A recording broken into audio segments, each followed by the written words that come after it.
Hello and welcome to Sex RX. I'm Dr. Manny. Loss of appetite, weakness, nausea, and hair loss are just the tip of the iceberg. The side effects of breast cancer treatment can be awful. But my guests today say that there are some surprising ways that breast cancer actually improved their sex lives. Joining me now is sex therapist and breast cancer survivor, Dr. Laura Berman, and Christine Egan, who is also a survivor and author of The Healthy Girl's Guide to Breast Cancer. Welcome both to the program. Thank you. I would think many cancer patients would shy away from the whole idea of having sex. Well, yes. First of all, certainly when you're going through treatment, a lot of the treatments to deal with breast cancer and to get to a point of recovery take a humongous toll on your health, on your energy, on your hormones, and some of those consequences can be long-lasting. But it is also really, I think, for many women, especially now that there's such a huge community of women that are going through this, it's really an opportunity to reevaluate your life, redetermine what's really important to you, reclaim life sometimes, and part of having and really recognizing how valuable and wonderful life is and your relationships, and with that comes a desire to have that sexual connection. Christine, in your book, you talk about the experience of, rekindling the fire of sex. But one of the things that you kind of mention is that sex got a little bit better. How is that? How is that? Walk me through that. Well, it's exactly what Dr. Laura was just talking about. Things become important and everything else falls by the wayside. Okay. So cancer really was this opportunity for me to really appreciate my body for what it did for me all these years, instead of being really angry and hurt that my breasts had let me down. Right. And it was an opportunity for me to really be in my body and really enjoy who and what I was, and who better to share that with than my husband. So it's like when I went through this experience, I survived it. Now I'm going to enjoy life. And one of the things in my bucket list is I'm going to have more sex, and it's going to be wild and crazy. Yeah, is that the attitude? Yes, and I think a lot of the things that hold women back, the inhibitions, the self-judgments, the stress, the anxiety, the distractions, because for all of us, our main sexual organ is between our ears, but especially for women. And I think going through something like that, for many women, they realize that it's really not worth sweating the small stuff. No. And so a lot of those distractions that the average woman might have that take her away from being present sexually or being wanting to have sex kind of goes away. The barriers are gone. Okay. So what about the men? Because I tell you, from my own personal experience, I see this, let's say in obstetrics, pregnant women. I either get men, the question always is from the woman, can I have sex during my pregnancy? I said, yeah, that you don't have any contraindication. Some men react very positively to that.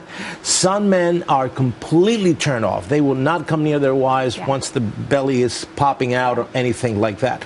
So I would imagine that in breast cancer, you have both types of scenario where you have men that say, okay, are you up for it? I'm up for it.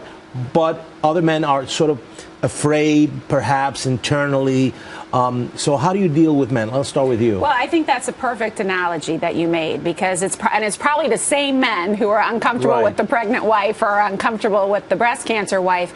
But, it also changes the dynamic of your relationship, because this is a life-threatening, very taxing, stressful thing you're going through. And some men will rise to the occasion. Some men really struggle with having to be in the caretaker role. So there's that emotional piece, the dynamics in the relationship sometimes change. And then there's the anxiety about the changes in her body. But the cool thing is, not that every woman needs to have reconstruction, but thanks to modern plastic surgery, what they can do now with the reconstruction is really miraculous. Right. So, Christine, let's say I'm having difficulty accepting your mindset. How would you transform yourself, or what would you tell me as, let's say, your fake husband here, that I would find you, that I would feel some sexual innuendos and things that I feel that, my God, she's really ready for this. Well, what did you do to bring the sexy back? Like Dr. Laura was saying about accepting your body. And so I have scars on my body. I have a scar here. I have a scar here. It's accepting those scars for me, and then my husband accepting those scars and reminding me that those scars are there for a reason. They took me from point A to point B. They're the reason that I'm alive today. These are all good things. So instead of shying away from my scars, embrace my scars, embrace my body. And having this this connection with cancer has caused my husband and I to have this much deeper connection, emotionally and physically. How do you keep your positive attitude? Because I'm sure that there are days or that when you were going through the whole process of breast cancer that you were afraid. Because pleasure is great. Mm-hmm. And once you have pleasure in your life and you realize the things that are important, you want to have it more often. You want to bring pleasure into your life. You want to create good things in your life. You want to have happiness. You want to have fun. And when you're threatened with this disease, it rearranges your priorities. Okay. If a guy in a relationship like this doesn't wake up and smell the coffee here, can it permanently damage the relationship? Absolutely. And I see a lot of couples in my office who are going through different versions of this. And it often is a period of readjustment, of redefining the relationship. But what I've learned in the almost 30 years I've been working with couples is that, yes, it takes two to tango. But if one of you, it's like she was saying, if one of you, if you as the woman are embracing your own body, feeling confident and sexy and in yourself. But if the guy doesn't get it. But what I find is if he doesn't get it, then sometimes a little bit of reparative therapy work. But what I have found in all the years I've been doing it is when she makes this major shift, he can't help but come along. There's nothing sexier than a confident woman. Right. And so even if he felt some trepidation, when she's like totally in it and feeling sexy and seducing him, he may have felt some trepidation at first and some anxiety at first, but over time will come around to that.